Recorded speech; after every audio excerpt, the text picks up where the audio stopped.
Well, here I am pissing away another Saturday morning, playing around with little trains. Weather outside sucks though, so yeah, I'm just gonna hang here. But I finally got it through my head that with this mechanism kit, you gotta inspect every single piece. You gotta test fit, and you gotta essentially do what in auto racing and hot rodding is known as blueprinting, and that's where you just make sure every single part is perfectly in spec. And this should end up rolling pretty smooth, but the wheels weren't gauged right. The sprocket wasn't centered on the axle and was rubbing against the side of the frame.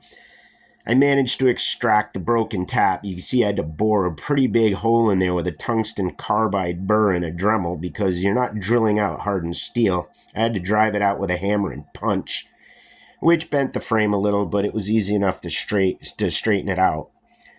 I think this thing's actually going to work really well, but you have to go through every part with the precision of a machinist building a racing engine.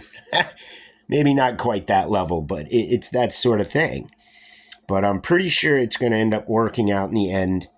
Hopefully I won't need my 256 tap anytime soon because I can't get one locally. I had to order it. It would take a few days to get here. But I'm just moving on with this thing.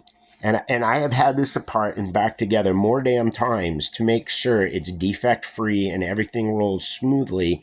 And then, it looks like 5 thou shims and one little washer from the hardware store should give me the correct meshing of the gears that I need for smooth, quiet, trouble-free operation. But those little thin shims did come in the kit. There was a big, thick one. I don't know where. It went back into the bag. Yeah, big, thick one. That was just too thick. It would have just stripped the gears if I used that one. But Bowser was good enough to give you these 4 little brass ones, but I think you really needed 6. Because that hardware store washer is about double the thickness of the brass ones. But I haven't put it together with those in there yet. But with just the 4, with 3 of the washers, 3 of the brass ones and the 1 hardware store one, it was still a little too tight. So adding the last of the thin shim should do the trick.